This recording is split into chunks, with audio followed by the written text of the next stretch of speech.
प्रश्नकाल को विपक्ष के द्वारा चलने नहीं दिया गया। समूचा विपक्ष और विशेषकर कांग्रेस पार्टी के इस प्रयास की मैं घोर निंदा करता हूं।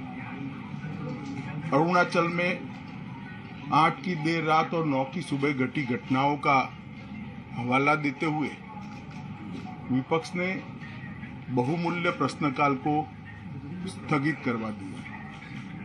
इसका कोई औचित्य इसलिए नहीं था कि पार्लियामेंट्री अफेयर्स मिनिस्टर ने स्पष्टता से कह दिया था कि 12 बजे इस देश के रक्षा मंत्री श्री राजनाथ सिंह जी इस विषय पर सदन के सामने अपना बयान रखेंगे। जब बयान रखने की बात कर ही दी तो इसका कोई औचित्य नहीं था। मुझे भी थोड़ा आश्चर्य लगा। फिर मैंने प्रश्नकाल के सूची को देखा तो 5 नंबर का प्रश्न देखकर मैं इनकी चिंता समझ गया। 5 नंबर के प्रश्न है राजीव गांधी फाउंडेशन के FCRA रजिस्ट्रेशन को रद्द करने के बारे में। अब उन्हीं के कांग्रेस के ही सदस्य के द्वारा ये प्रश्न पूछा गया और जवाब में बहुत स्पष्ट था। अगर तो मौका देते तो मैं सदन के पटल पर भी बताता कि राजीव गांधी फाउंडेशन को 2005-06 और 2006-07 के वित्तीय वर्ष में चीनी दूतावास से 1,35,00,000 रुपए का अनुदान प्राप्त हुआ था। चूंकि FCRA के कानून और उसकी मर्यादाओं के अनुरूप नहीं था तो नोटिस देकर पूर्णतया कानूनी प्रक्रिया का अनुपालना करते हुए गृह मंत्रालय ने इसका रजिस्ट्रेशन रद्द किया था। फाउंडेशन ने अपना रजिस्ट्रेशन सामाजिक कार्यों के लिए करवाया है और ये जो राशि चीनी दूतावास से मिली इसका उपयोग भारत चीन संबंधों के विकास पर शोध करने के लिए ये पैसा दिया गया।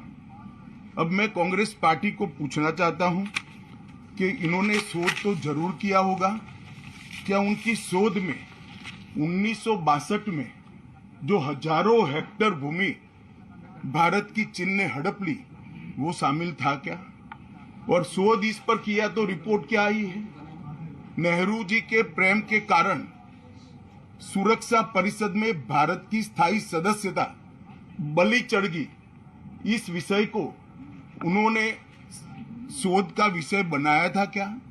और अगर बनाया था तो इसका नतीजा क्या हुआ? जिस वक्त गलवान के अंदर हमारे सेना के वीर जवान चीनियों से भिड़ रहे थे उस वक्त चीनी दूतावास के अधिकारियों को कौन रात्रि भोज दे रहा था? वो उनकी शोध का विषय था क्या? अगर था तो उसका नतीजा क्या हुआ? जब उनकी सरकार थी तो 2006 में भारत में चीन के दूतावास ने पूरे अरुणाचल और पूरे नेपाल पर दावा कर दिया। वो उनकी शोध का विषय था क्या?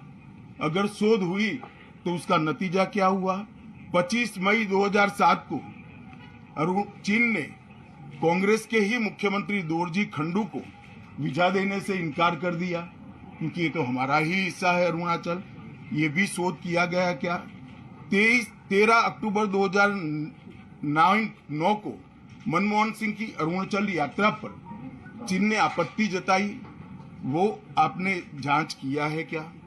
और 2010 में चीन ने जम्मू कश्मीर के लोगों को स्टेपल्ड वीजा जारी करने की प्रथा शुरू की, ये भी क्या आपका शोध का विषय था?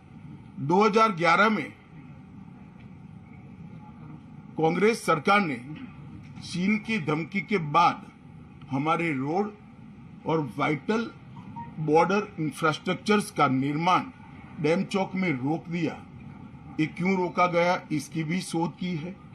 मैं कांग्रेस पार्टी को पूछना चाहता हूं, ये दोगला रवैया जनता के सामने नहीं चलता है। जनता सब देख रही है। आपके परिवार द्वारा चलाया गया फाउंडेशन, उसका FCRA रजिस्ट्रेशन चीन की दूतावास से मिले हुए अनुदान से समाप्त हुआ है। आपके ही समय में हजारों किलोमीटर भूमि अवैध रूप से हमसे हड़प ली गई है।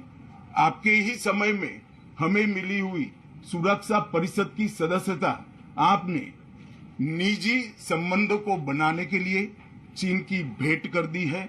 ये सारी जनता ये सभी विषयों को जानती है। मैं इतना स्पष्ट कहना चाहता हूं कि भारतीय जनता पार्टी की सरकार है, नरेंद्र मोदी इसके प्रधानमंत्री है, और जब तक भारतीय जनता पार्टी की मोदी सरकार चल रही है, 1 इंच जमीन पर भी कोई कब्जा नहीं कर सकता। कल अपने सेना के जवानों ने जो 8 की देर रात को और 9 की सुबह को जो वीरता दिखाई है, मैं इसकी बुरी बुरी प्रशंसा करता हूं। इन्होंने घुसे हुए सभी लोगों को कुछ ही घंटों में वापस खदेड़ दिया और हमारी भूमि का रक्षण किया है। राजीव गांधी फाउंडेशन के FCRA लाइसेंस रद्द होने का एक दूसरा भी कारण था। इस्लामिक रिसर्च फाउंडेशन की, जिसका प्रणेता जाकिर नायक है, जाकिर नायक को पूरा देश जानता है, उनसे भी 7 जुलाई 2011 को 50 लाख रुपया राजीव गांधी फाउंडेशन ने प्राप्त किया था।